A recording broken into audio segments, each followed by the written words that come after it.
Hello everybody, that 1930s guy here in the Lower East Side of New York City, the Tenement Museum. And today I'm going to go through some history of my own. Going through the maternal side of the family.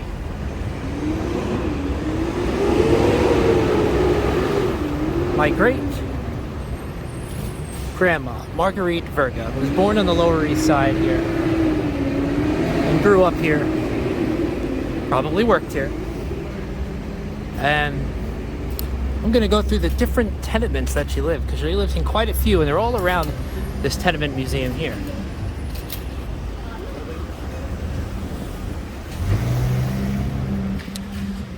If you haven't heard of the Tenement Museum, it's a very unique place.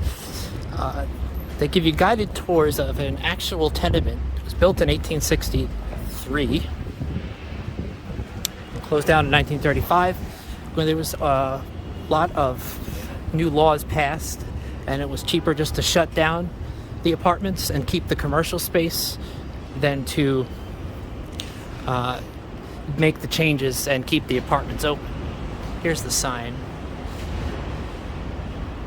The other part I showed you is like the store and the entrance where you get tickets, but here is the actual place.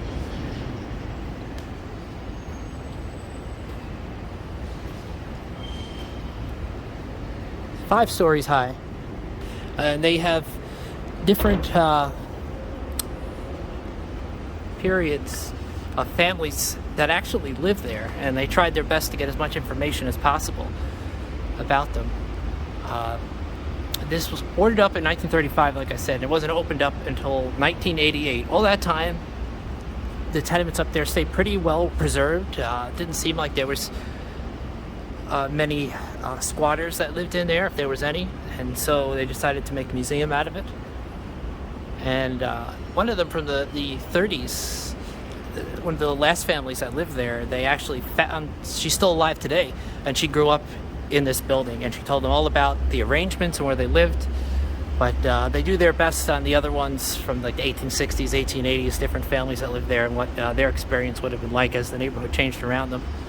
But today I'm going to go and check out where my great-grandmother lived. Several different locations around New York City.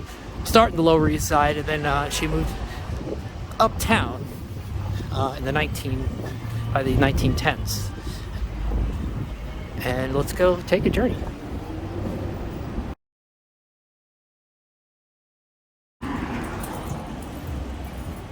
Margherita Virga was born July the 10th, 1894.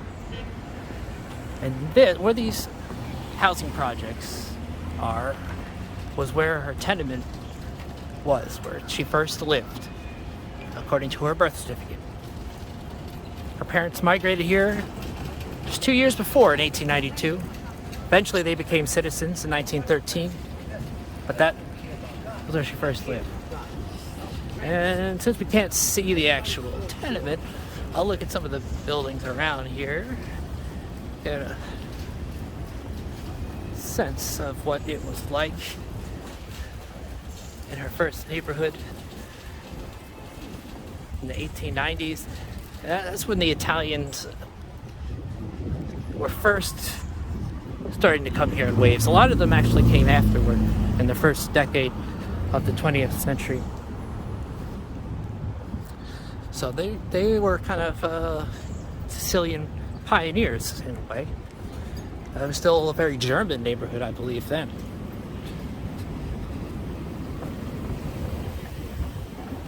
Across the street, getting killed. Now this is what the neighborhood looks like. Giant idea, but she didn't live here long. Just for reference, let's say we're about, I don't know, 7 or 8 blocks east of the Tenement Museum. Her next address was even closer to the Tenement Museum, and we're going to head there next.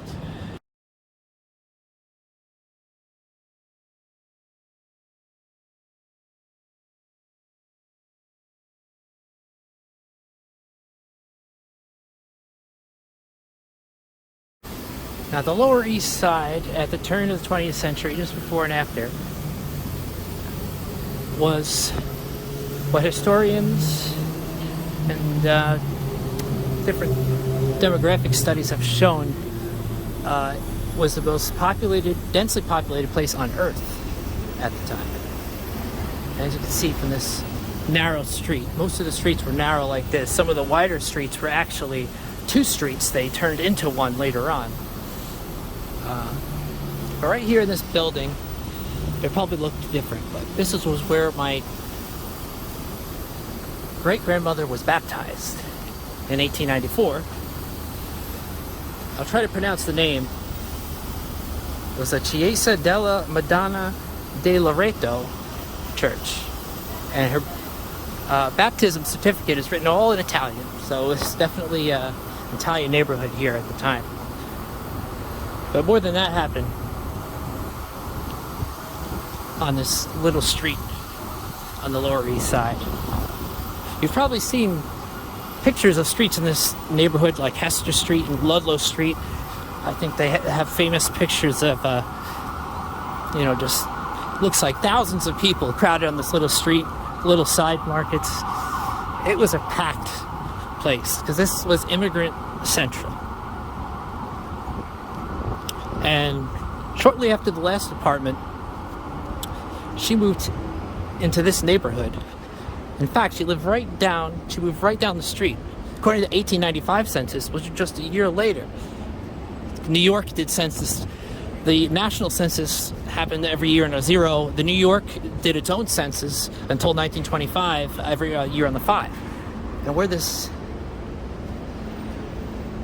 detox market is, on this corner here, was where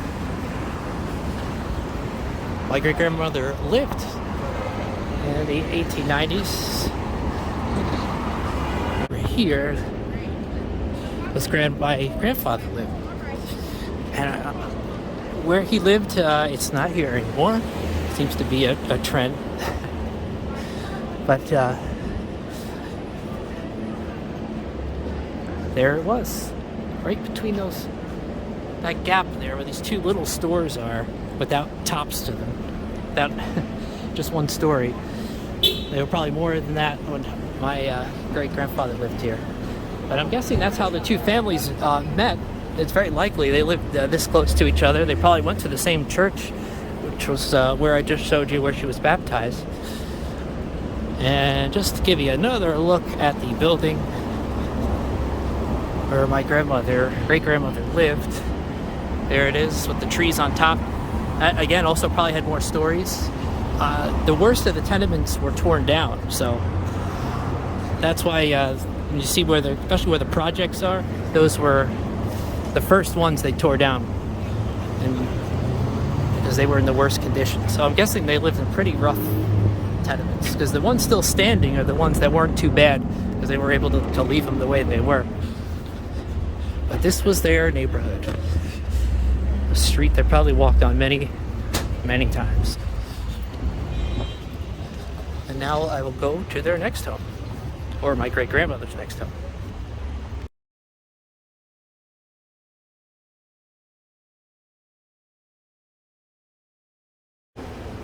Now we're up to 1900, beginning of a new century, and Margherita and the Virga family live right here where this gap is.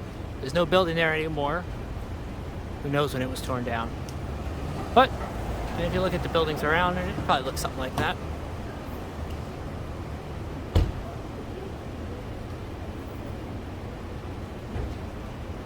This building's a little definitely built later, so I wouldn't look at that one. So this one was pretty old. Yeah, according to the 1900 census, this is where she lived, and the next stop is her 1905 address, which is different. Well, let's go take a journey.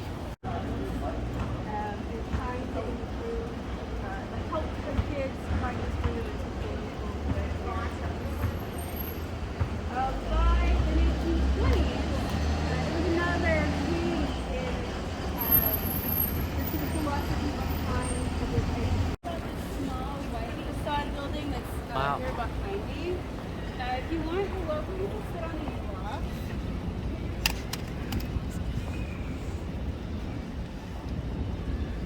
So this is the Lowe's Canal Street Theater, Huh. which opened in 1927 by the Lowe's Corporation. Headed at the time by Marcus Lowe, who actually grew up in this neighborhood. And you know, the way we're seeing it today, we have a terracotta facade, seeing some new plasticizing imagery, the metal grate and kind of box screen that's up on the roof. It's actually a pretty basic air conditioning system. So the theater did have AC. And you would have gone down a hallway and over to the movie theater, which was that large brick building that we walked by.